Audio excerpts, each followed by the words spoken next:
Bonjour à tous et merci d'être de retour pour ce troisième webinaire. Merci également à ceux qui assistent pour la première fois à ce webinaire. Donc pour rappel, il s'agit du troisième volet de la série des webinaires sur les méthodologies et bonnes pratiques pour votre projet d'automatisation avec Bonita.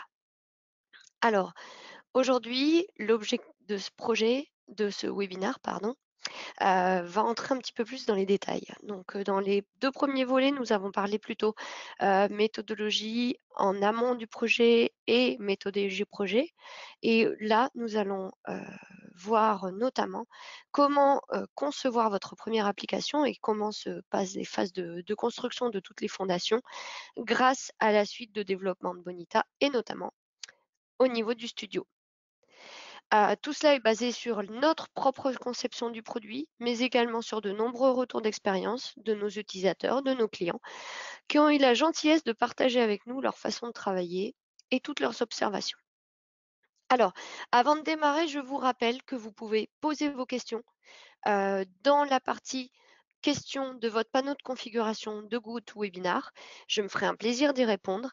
N'hésitez pas à les poser même durant la session. Si je peux y répondre directement pour rendre cela un peu plus dynamique, je le ferai. Sinon, je vous répondrai durant la session de questions. Euh, Ah bah tiens, j'ai déjà une question, je vais y répondre tout de suite. Donc Claude, oui, effectivement, c'est le chapitre 3. Vous pouvez visualiser les chapitres 1 et 2 sur notre chaîne YouTube. On a fait une playlist justement, série de méthodologies. Elle est disponible déjà et donc vous pouvez les visualiser si vous le souhaitez après la session.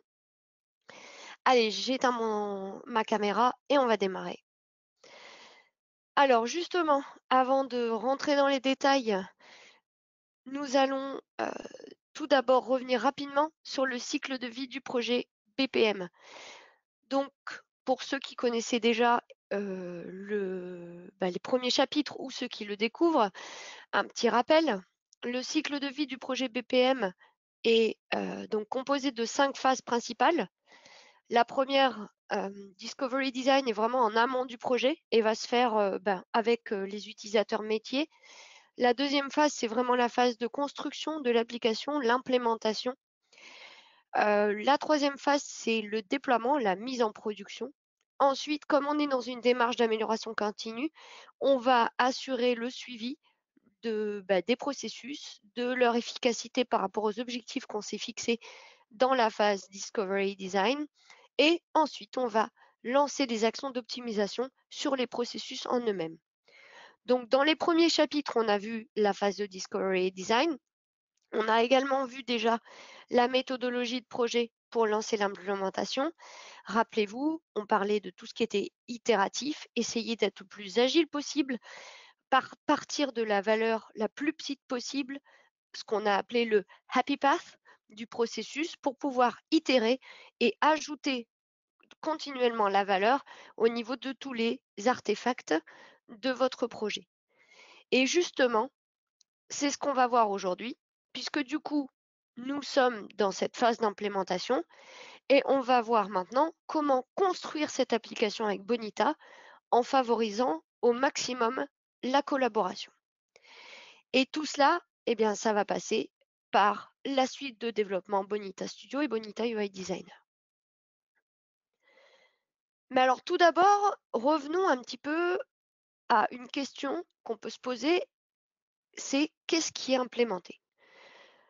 On avait parlé de projet, mais en fait, ce qu'on implémente, c'est finalement une application qui est basée sur des processus. Alors du coup, application, ça implique quoi? Ça implique une interface utilisateur, donc de l'interaction entre les hommes et la machine. Quand on parle de baser sur des processus, on parle de quoi? On parle de tous les processus d'entreprise.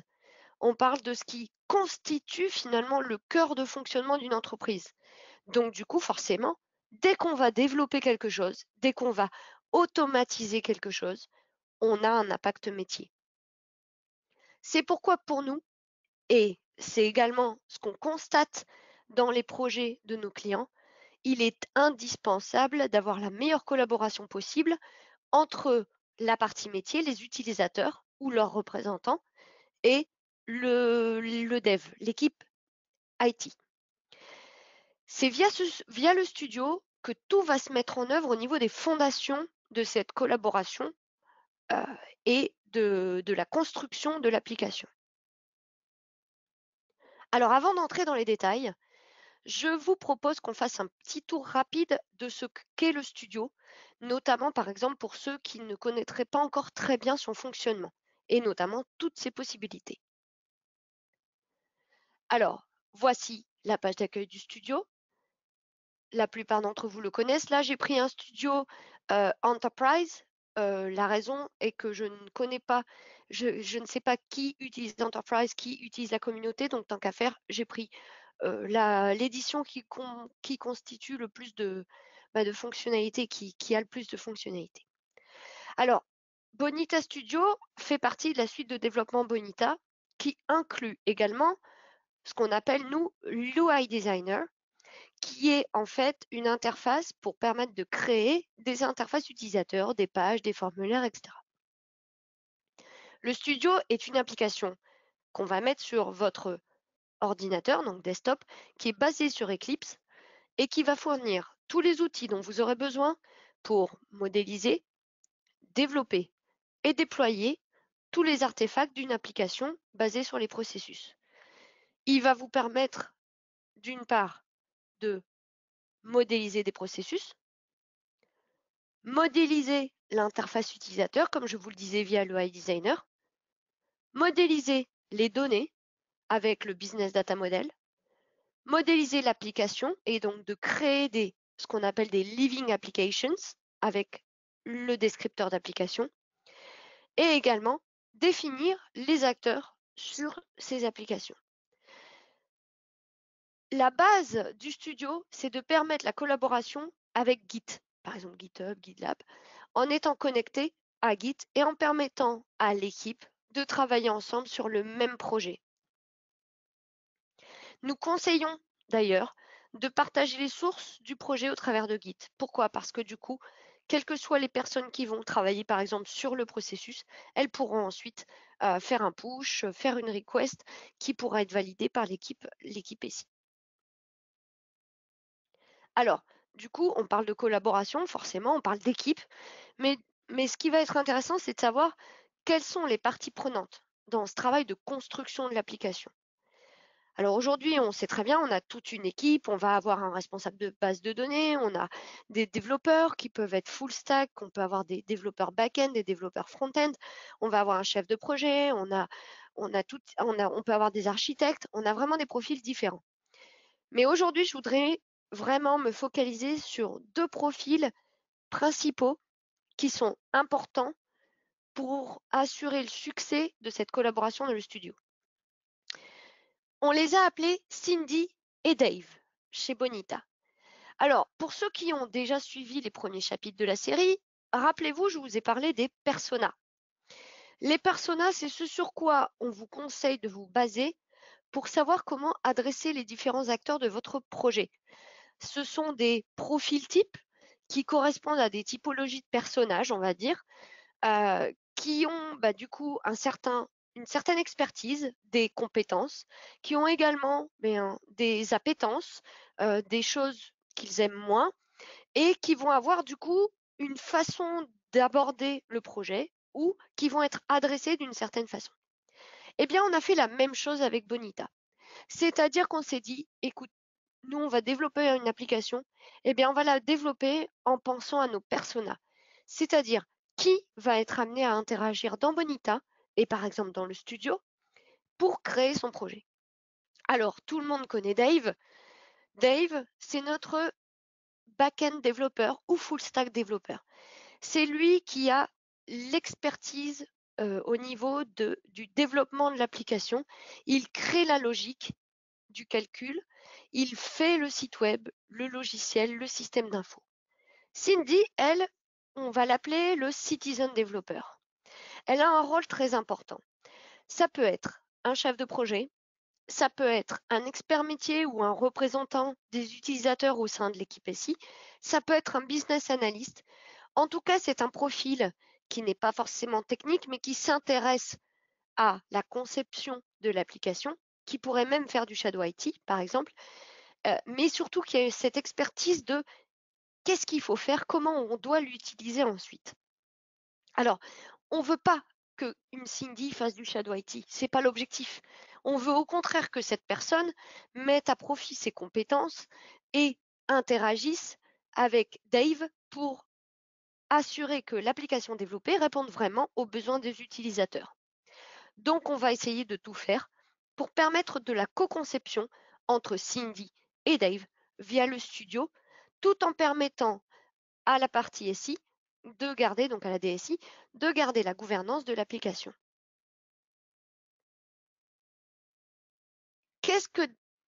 Alors, pardon, excusez-moi. Du coup, voilà, en gros, c'est ce que je viens de dire, c'est résumé. Dave, lui, qu'est-ce qu'il aime?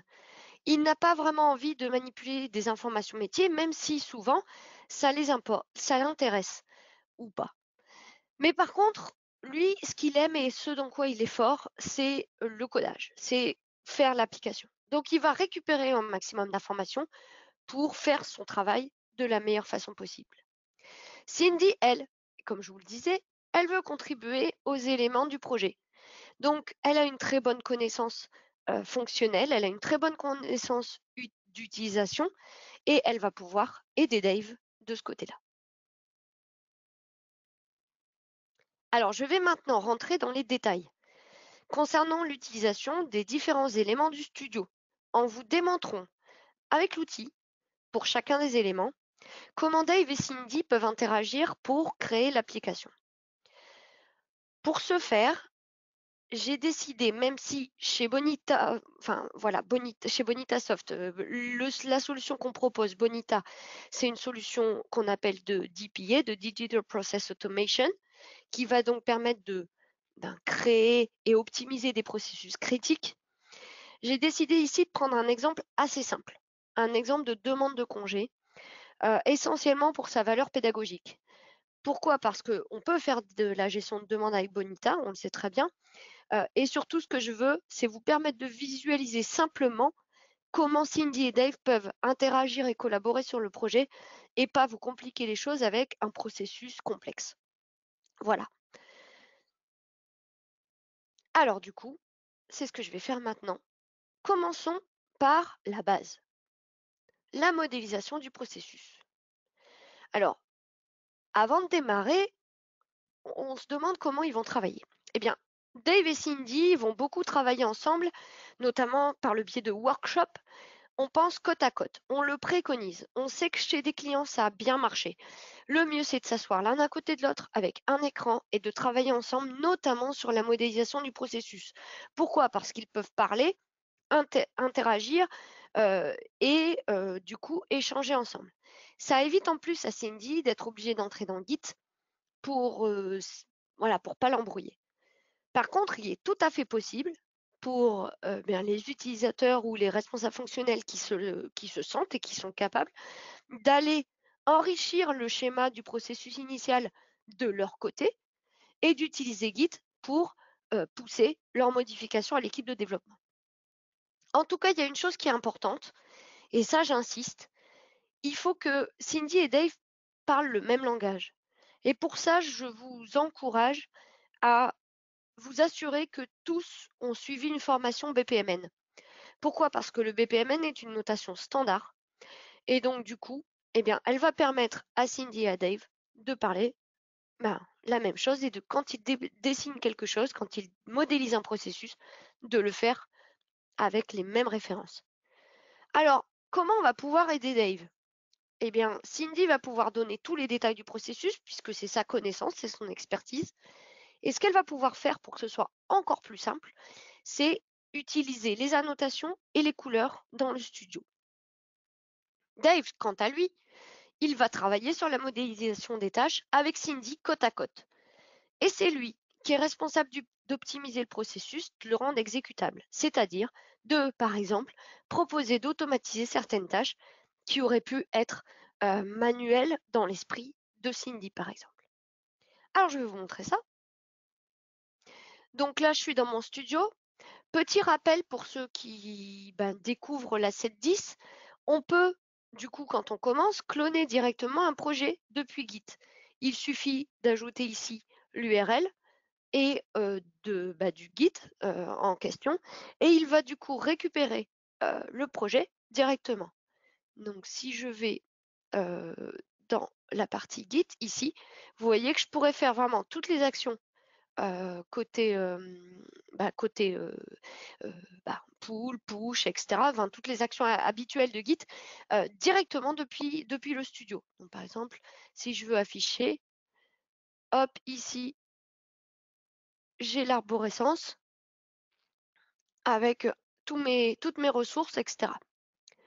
Voilà. Là, du coup, je vous affiche une demande en français, la demande de congé, qui est le processus de base de la demande de congé. Alors attendez, je vais descendre un petit peu, vous allez voir. On a déjà mis quelques annotations. Mais par exemple, je suis Cindy, je veux m'assurer que ici, mon processus est bien instancié avec le formulaire de demande de congé. Eh bien, je vais l'indiquer. Hop, je le mets dans mes notes. Lancer formulaire de demande de congé pour instancier le processus. Voilà. Je veux ensuite, par exemple, indiquer que, par exemple, ici, je veux pouvoir escalader mes demandes. Si pas de réponse après le rappel, escalader les validations. Voilà. Donc, vous le voyez, j'ai la possibilité d'annoter, même à chaque tâche, si je le souhaite. Ici, j'ai un email. Là, on voit que c'est un formulaire. Si je veux que ce soit encore plus clair, je peux aller dans Apparence, ici, et je peux dire que toutes les tâches humaines, par exemple, vont être en vert pour faciliter la distinction entre des tâches qui pourraient être automatisées, dont on ne sait pas l'origine, par exemple celle-ci, la mise à jour de calendrier, et des tâches où je sais que je veux absolument qu'il y ait un formulaire et une action humaine.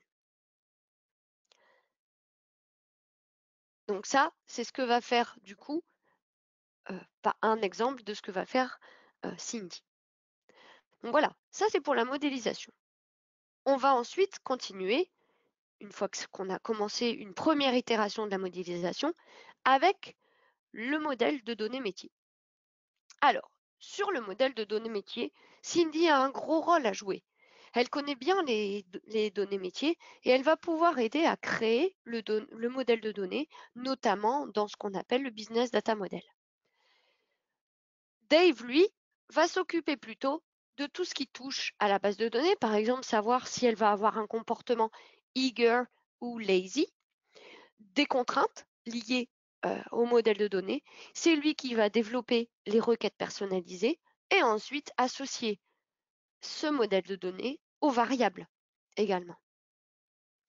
Il faut savoir que Cindy peut aussi utiliser la fonctionnalité de BDM Access Control, donc qui permet de gérer le contrôle d'accès aux données pour définir qui peut avoir accès à quel type de données.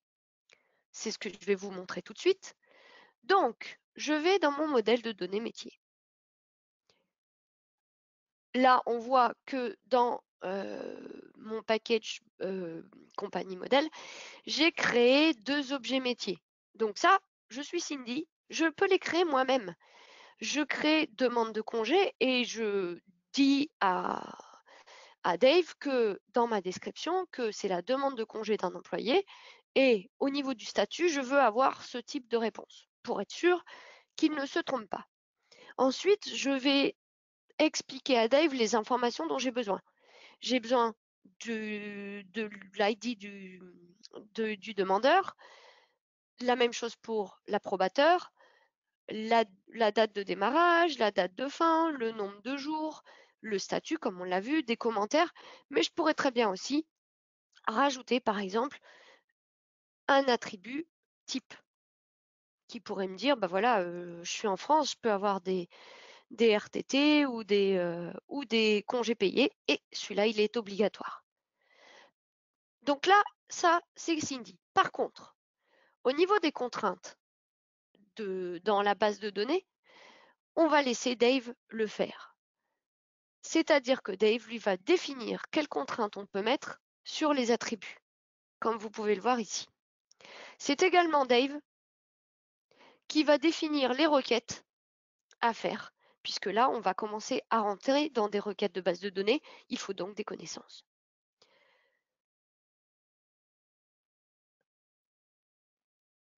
Si je souhaite amener du contrôle d'accès, donc là, je fais clic droit, nouveau, je veux vérifier que l'accès à mes données métiers est contrôlé. C'est-à-dire que, par exemple, le nombre de cogés disponibles n'est visible que, donc visible par demandeur, que par le demandeur et par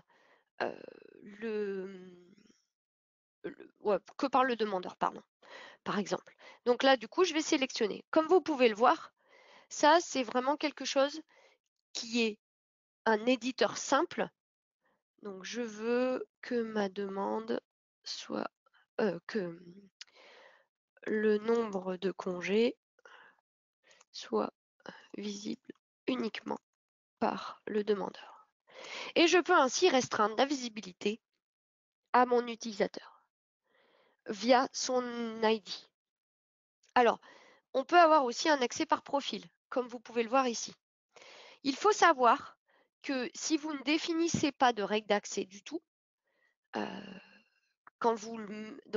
par défaut, il va être désactivé. Si vous activez ce contrôle d'accès et que vous ne définissez pas de règles, par défaut, on ne voit rien.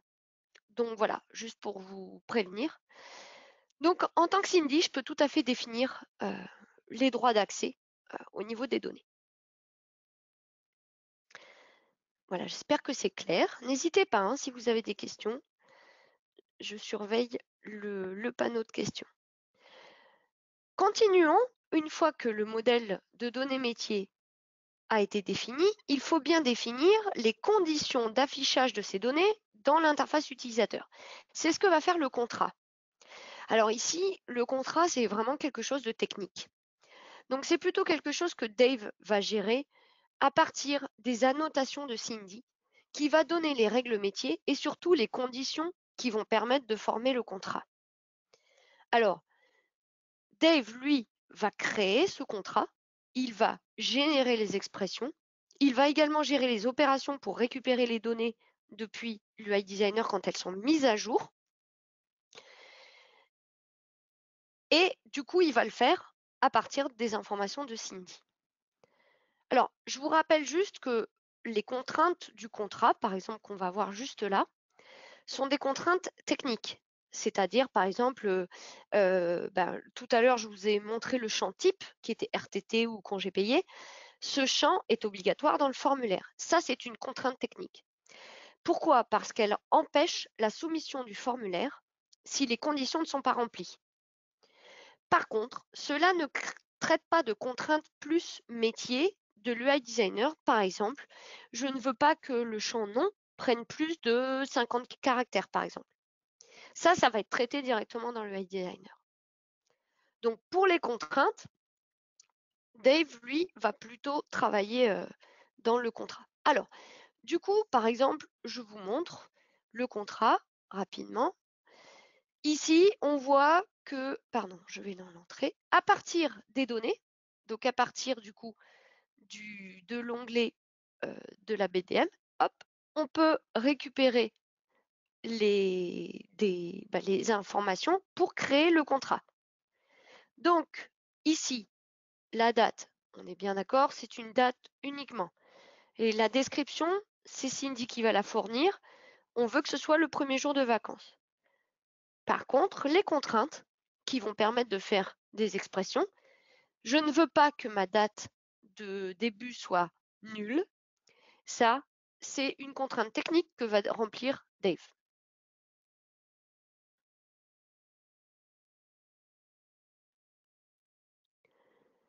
Une fois que j'ai traité mes contrats et mes opérations, ou en parallèle, hein, je vais m'occuper de mes règles métiers également et des paramètres. Alors, commençons par les règles métiers, justement. Ces règles métiers, elles peuvent être décrites soit dans Bonita, par des paramètres métiers, par exemple, par des portes logiques qui vont permettre de définir des conditions, ou elles peuvent être traitées à l'extérieur de Bonita par des systèmes de gestion automatique de règles, ce qu'on appelle des BRMS.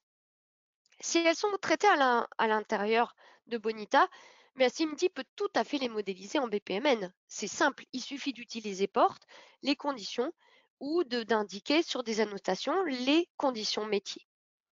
Dave, lui, va définir des conditions techniques dans les transitions en utilisant des scripts Groovy.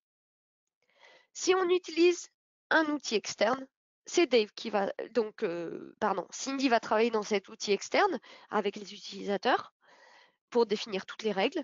Et Dave, lui, eh bien, qu'est-ce qu'il va faire? Il va connecter l'outil externe aux tâches, donc à Bonita, par des connecteurs, par exemple, et il va permettre de récupérer ces informations. Comment ça fonctionne dans le studio? Eh bien, ici, par exemple, on voit que j'ai créé des portes logiques. Celle-ci, on en parlera après. Prenons ma porte logique de demande validée. Ça, c'est quelque chose que peut faire Cindy. Alors, si ma demande est validée, qu'est-ce que je veux faire? Bien, je veux notifier le demandeur de la validation.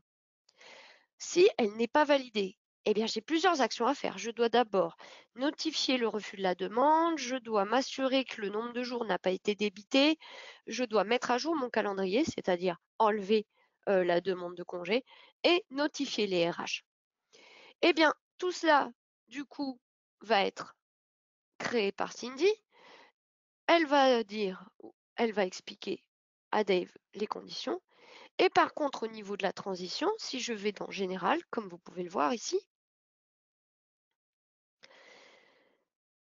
sur la partie oui, Dave va créer un script Groovy pour avoir une condition is approved. Et sur la partie non, ce que va faire Dave, c'est qu'il va définir le flux par défaut pour s'assurer que ça transitionne de la bonne façon.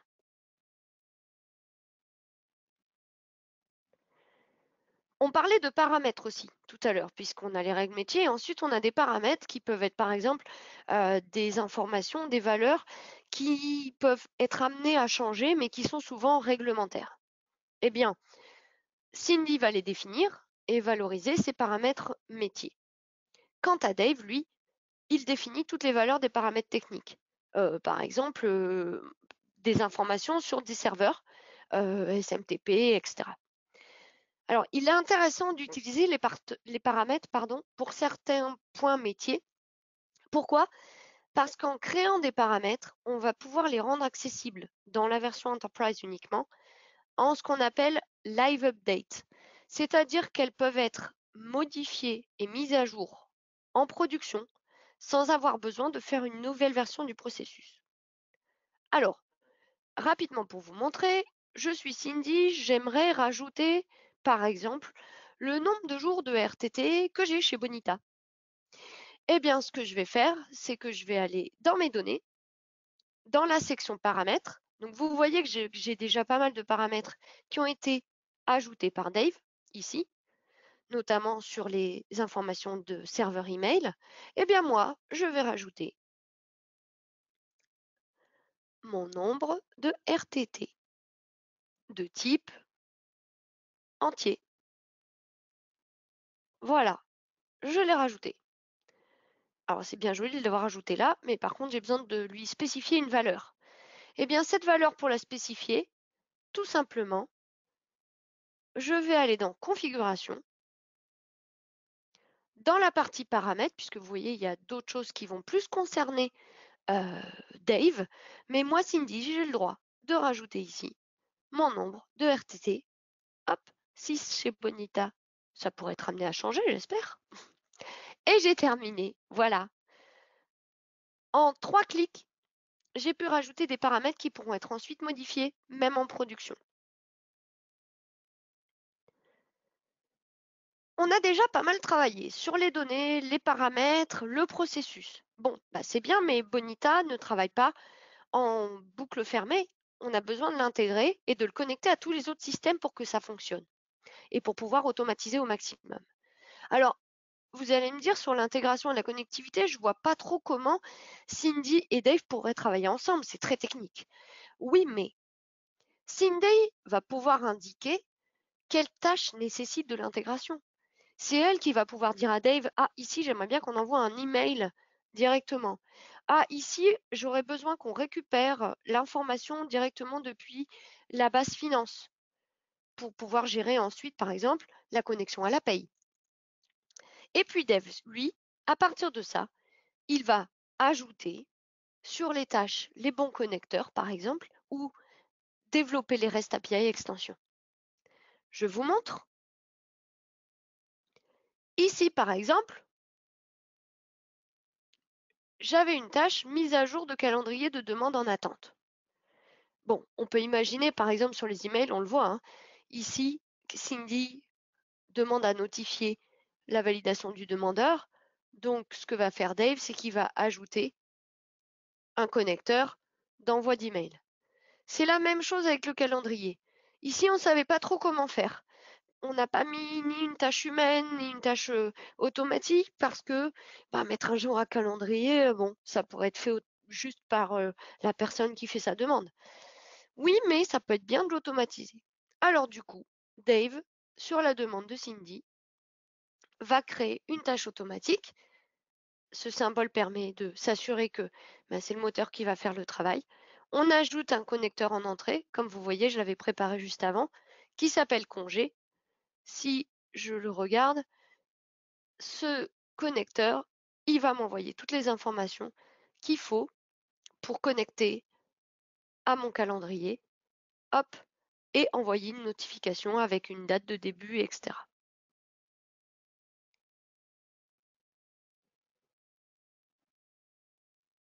On a donc maintenant nos emails, notre connectivité, on sait quelles données on va utiliser. Ben, qu'est-ce qui manque? Ben, qui va pouvoir travailler sur le processus? Et alors là, on parle d'organisation et d'acteurs. Et bien entendu, Cindy, elle connaît bien les acteurs qui vont travailler sur le processus ou qui sont amenés à être sollicités sur ce processus. Elle va donc aider Dave dans la définition des acteurs et dans le mapping de l'organisation directement depuis le studio. Ensuite, c'est Dave qui, lui, à la fois développera ce qu'on appelle les filtres d'acteurs. Les filtres d'acteurs, c'est ce qui va permettre, par exemple, de faire une tâche à un sous-ensemble d'utilisateurs d'un groupe. C'est un filtre, par exemple, qui permet aussi, donc c'est un filtre technique, qui va permettre, par exemple, de chercher des utilisateurs en délégation quand d'autres sont en congé. C'est ensuite lui qui va configurer, bon ça c'est hors studio, mais tout ce qui est synchronisation bien au LDAP. Alors, du coup, Cindy, elle peut très bien modéliser des lanes. Ici, tout à l'heure, je vous avais parlé du fait qu'on avait une tâche qui manquait. Bien oui, Cindy, elle a dit, si j'ai pas de réponse, même après le rappel par email, j'aimerais bien qu'on escalade la demande de validation pour que le demandeur ne soit pas sans réponse. Je vais donc ajouter une lane ici, en dessous. Cette lane, je vais l'appeler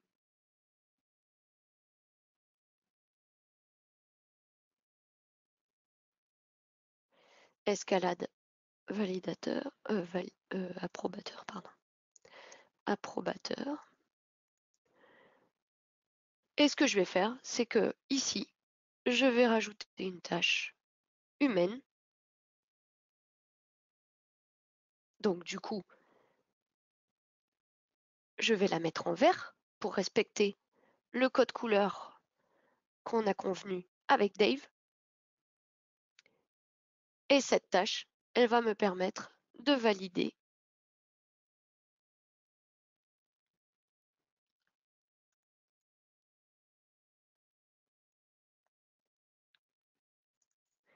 tâche humaine, priorité haute. Voilà, j'ai ma demande. Et du coup, là, je vais vérifier. Ah tiens, il me manque un petit truc. Eh bien, il me manque mon acteur, justement. Ce que je vais faire, c'est que je vais dire à Dave, bah voilà, alors j'aimerais bien que au niveau des acteurs, on ait un sous-ensemble des responsables. Puisqu'on a une équipe de responsables, mais en fait, il y a que les responsables de niveau 2 et qui sont présents sur le site qui peuvent valider la demande. Eh bien, ce que va faire Dave, c'est qu'il va définir un filtre d'acteurs. Donc, ça peut être des utilisateurs avec des informations spécifiques. Donc, vous voyez qu'on a quand même donc manager présent.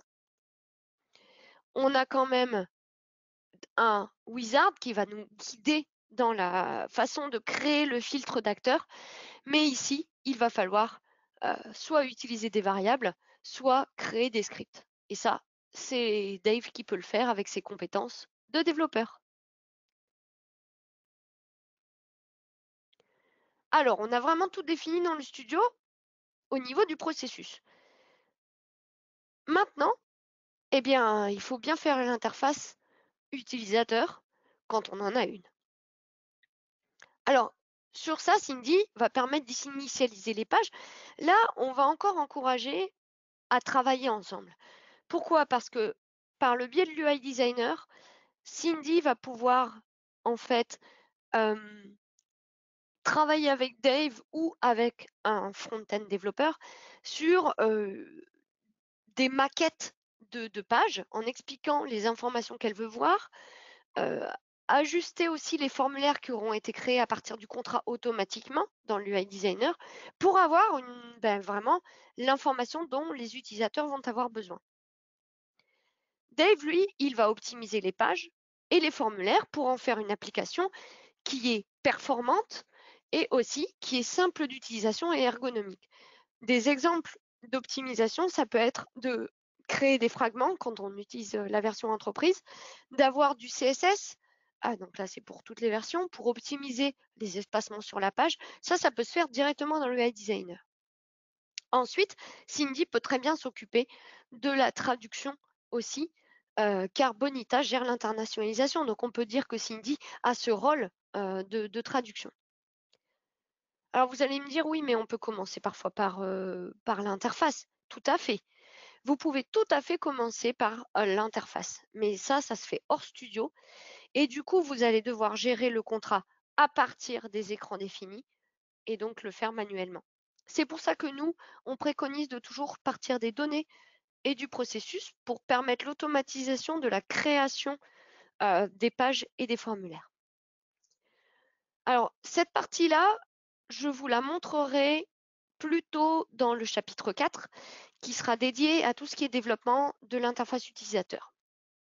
Une fois qu'on a défini ces pages et cette structure d'interface, on va boucler avec le descripteur d'application qui est dans le studio. Lui, il va permettre de visualiser la structure de l'application, de pouvoir la modifier éventuellement en travaillant sur les pages, les menus et de la tester. Et ça, c'est Cindy qui va pouvoir le faire. Elle a tout à fait la possibilité de visualiser et tester l'application. Pour Dave, le descripteur d'application, il est intéressant parce qu'il va permettre, donc c'est lui qui le crée déjà, à partir de ce qui a été fait. Il s'occupe de tout ce qui va être look and feel, le layout, les thèmes qu'on va utiliser. Et il va gérer les tests automatisés aussi à travers de ce descripteur. Je vous montre ça rapidement. On a ici notre descripteur d'application qui a été créé par Dave au moment où il a commencé à travailler sur l'application. Vous voyez que vous avez ici toutes les informations. Donc Dave, lui, va indiquer le token, c'est normal, c'est lui qui travaille sur l'application.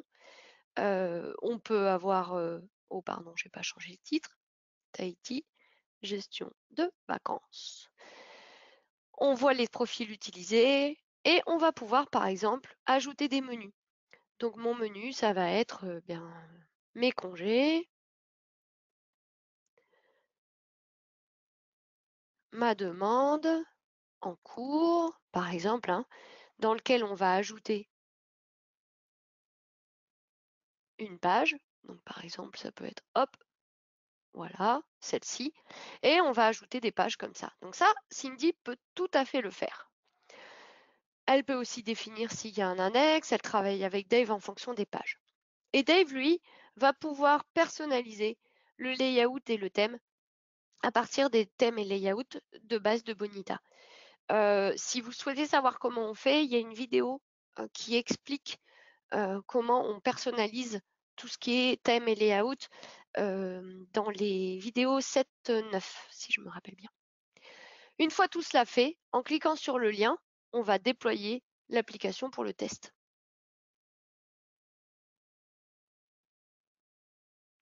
On va pouvoir définir qu'est-ce qu'on veut déployer. Bon, là, ça n'a peut-être pas marché parce que j'ai fait des petits changements pour vous présenter. Non. Et du coup, là, on peut tester l'application et la déployer.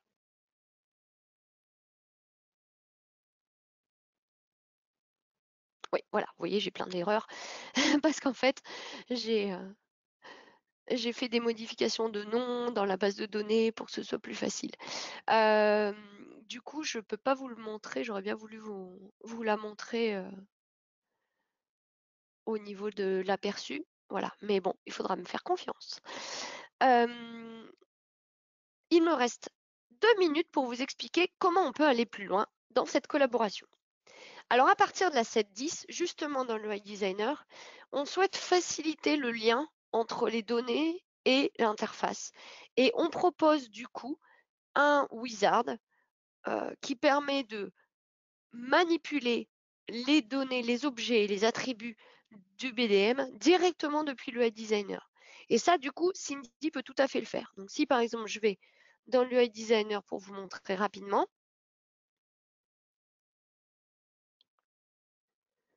que je prends une page, donc ça, c'est la page de ma demande de congé.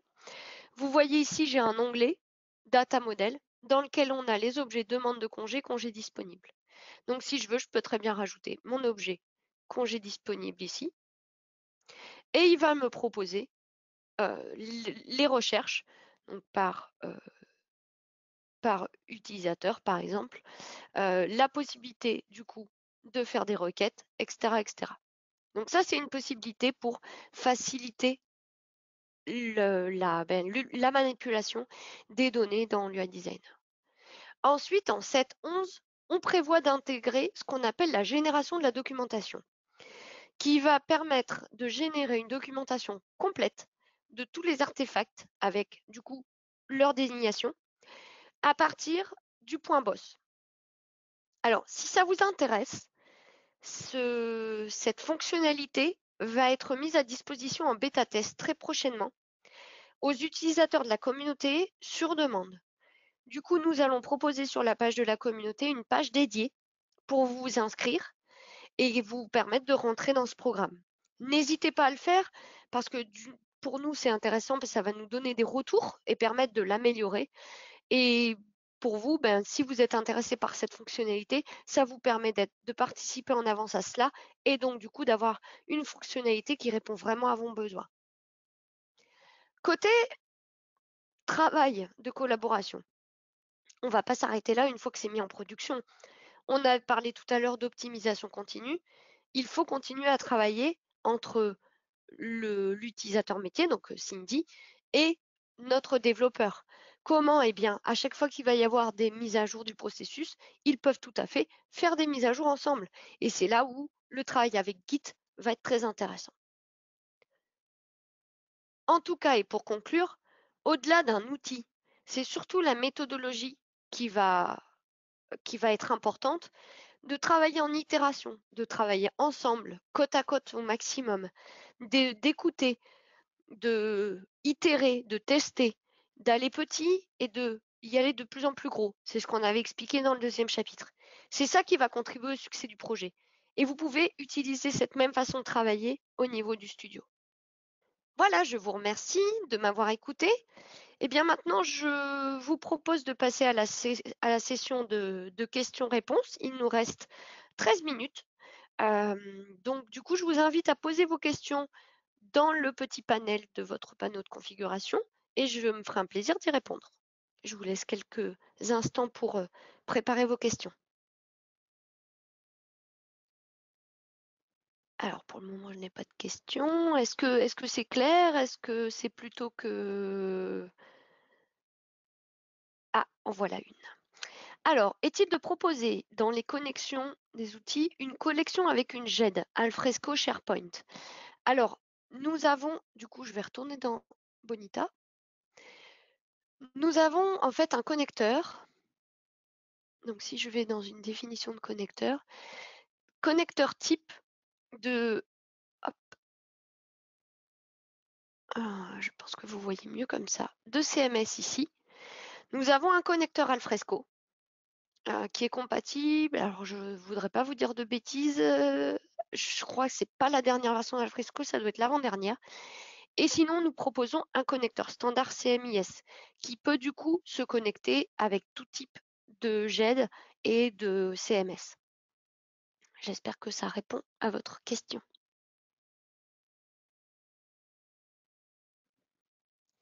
Ah, là j'ai une question. Est-ce qu'on peut mettre plusieurs projets et travailler sur plusieurs projets en parallèle ensemble? Alors, dans la version communauté, il n'est pas possible de mettre plusieurs projets. Vous aurez juste accès à un seul projet. Par contre, dans la version entreprise, vous avez accès à plusieurs projets. Et du coup, par l'interface de la page d'accueil, vous avez la possibilité de changer de projet. Et notamment si vos projets sont tous sur Git, une fois que vous avez cloné vos projets depuis Git, vous pouvez changer de projet facilement par le biais de l'interface. Alors attendez, excusez-moi, ça rame un petit peu. Je voudrais vous montrer. Sachez par contre que la BDM est commune à tous les projets. Du coup, c'est la raison aussi pour laquelle on a créé voilà, donc vous voyez, là j'ai plusieurs projets. J'ai des projets internes et ensuite j'ai des projets qui viennent de Git. Et si je le souhaite, je peux créer un nouveau projet ou changer de projet pour pouvoir travailler avec différentes équipes, par exemple. Donc je disais que le Business Data Model, lui, est unique. Donc du coup, en utilisant les packages, comme je vous ai présenté tout à l'heure, ça simplifie l'utilisation des données, des objets, des attributs, et ça évite notamment des confusions ou des écrasements. Pas d'autres questions? Ouh, j'avais pas vu. Si, il y a beaucoup d'autres questions. J'arrive. Alors, parce qu'en fait, j'avais pas. Pardon. Alors.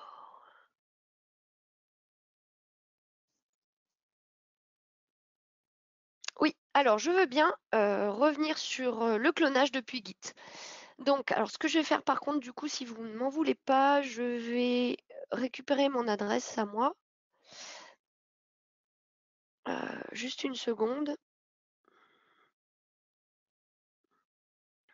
Je me récupère mon adresse parce que sinon, c'est plus compliqué. Donc, du coup, on va cloner un projet. Donc, ce qu'on va faire, c'est que je vous montre une nouvelle fenêtre. Hop, je vais aller sur la communauté Bonita.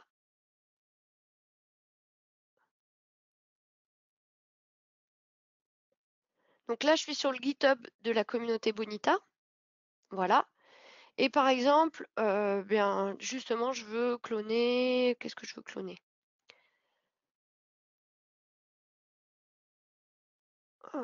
Par exemple, cette page. Hop. Du coup, je vais copier l'adresse. Je retourne dans mon studio. Je copie. Et là, comme vous pouvez le voir, du coup, j'ai le fichier local qui va être proposé, l'hôte et le chemin d'accès au dépôt. Je fais suivant. Ça, c'est le nom de ma page pour mon espace de travail et je fais terminer. Et en fait, ce qu'il va faire, c'est qu'il va récupérer directement depuis Git Pourquoi il veut pas?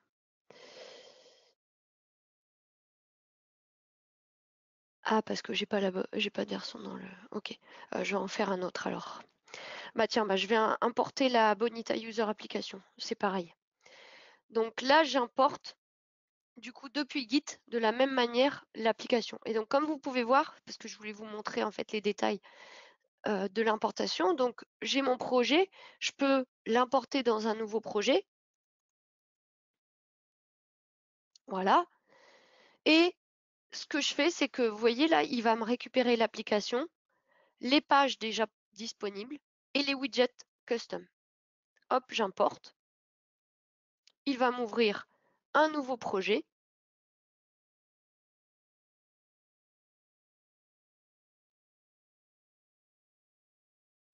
Voilà, il est en train de le faire. Donc pendant qu'il le fait, y a-t-il des connecteurs vers Oracle et Salesforce? Alors, on utilise plutôt les API. Alors Oracle, c'est vers la base de données. Dans ce cas-là, oui, on a des connecteurs de base de données pour MySQL, PostgreSQL, Oracle. Alors attendez, je vais vous montrer ça. Voilà, vous voyez, il est en train de m'importer toute l'archive. Hop, et c'est fait. Donc elle est là, mon application, comme vous pouvez voir. Donc si je retourne dans les connecteurs, puisque j'ai d'autres questions sur les connecteurs, hop, au niveau des connecteurs, donc par exemple, connecteur base de données, j'ai un connecteur Oracle compatible avec Oracle 12, connecteur PostgreSQL et ensuite des connecteurs génériques. Au niveau CRM, on a un connecteur Salesforce qui va du coup, alors je crois qu'il permet de récupérer des données dans les objets Salesforce. Voilà, j'espère que ça répond à votre question. Existe-t-il une intégration entre Bonita et un moteur de règles métier en version communauté? Alors, même en version non communautaire, on n'a pas pardon, de connecteur spécifique avec un moteur de règles métier. On va plutôt utiliser soit des connecteurs de type web service, soit des API pour se connecter. Alors, donc, Daniel n'a pas vu les présentations précédentes et pose la question, la validation des processus étant déterminante, comment faites-vous pour valider vos modèles de processus et être certain qu'ils sont exhaustifs et décrivent les bonnes pratiques? Alors justement, la préconisation qu'on donne, c'est de ne pas chercher l'exhaustivité trop vite, mais au contraire, de travailler en itération en partant du plus petit processus possible qui apporte de la valeur, de travailler sur tout, c'est-à-dire on modélise par exemple au niveau de ma gestion de congé. J'ai ma demande, qu'est-ce que j'ai? J'ai d'abord juste faire une demande de congé et notifier le responsable de la demande. Après, le reste peut être manuel. Par rapport à ça, on va définir du coup le modèle de données dont on a besoin, qui va être acteur. On fait une première itération, on la teste. On la teste avec les utilisateurs métiers, c'est-à-dire qu'on peut aller jusqu'à mettre en prod cette itération si la valeur apportée est exécutable et fonctionne. Et ensuite, on va ajouter des étapes. On préconise vraiment de travailler comme ça, et je pense qu'il y a beaucoup d'applications qui travaillent aussi comme ça, pour justement valider que le modèle va pouvoir être optimisé. J'espère que je réponds à la question. Alors oui, la vidéo de la présentation, donc ça j'allais le dire juste après. Ah oui, Urbain, pas de souci. Je comprends que pour vous, si c'est votre première utilisation, ce soit un petit peu compliqué. Alors je vous encourage en parallèle de ces présentations à suivre deux choses. La première, c'est notre Getting Started tutorial qui vous permet en fait de créer votre première application très simple, mais en suivant chaque concept. Et si vous voulez aller plus loin, sur notre chaîne YouTube, il y a aussi ce qu'on appelle le Bonita Camp, qui est une première formation, donc faite par mon collègue Antoine, et qui vous donne vraiment une information sur chaque concept et chaque composant de Bonita utilisé pour créer votre application. Je pense que c'est vraiment un bon premier départ. Associé à ces bonnes pratiques et méthodologies, j'espère que voilà, que ça vous aidera à le faire. N'hésitez pas à nous faire des retours dessus pour nous dire: «Voilà, ça m'a aidé, j'étais quand même coincée là-dessus». Nous, on est toujours friands de ça parce que notre but, c'est que tout le monde puisse utiliser Bonita, le plus simplement possible et c'est pour ça qu'on cherche toujours à vous donner plus d'informations sur les bonnes pratiques. Voilà. Concernant donc comme il est 11h, midi pardon, je vais du coup, terminer. Concernant la vidéo va vous être, va vous être mis en ligne très rapidement sur YouTube, sur notre chaîne Bonita Soft. N'hésitez pas, si vous avez des questions complémentaires, soit à me les envoyer directement, delphine.coal@bonitasoft.com, soit à même mettre des commentaires sur YouTube, puisque Antoine et moi, on regarde régulièrement. Et j'espère avoir le plaisir de vous trouver pour le prochain webinar où on va continuer à entrer dans le produit avec tout ce qui est plutôt lié au développement web et aux bonnes pratiques et aux petits trucs pour avoir une plateforme stable avant la mise en production. Je vous remercie beaucoup. J'espère que ce webinaire était utile. Si jamais vous êtes intéressé à la contribution du développement de cette initiative spécifique et notamment par exemple à tout ce qui va être collaboration via la génération de la documentation, etc. N'hésitez pas à contacter Nathalie Côté, c'est notre product owner. Elle sera vraiment ravie de vous écouter. Merci beaucoup et puis je vous souhaite une bonne journée et un bon appétit. Au revoir.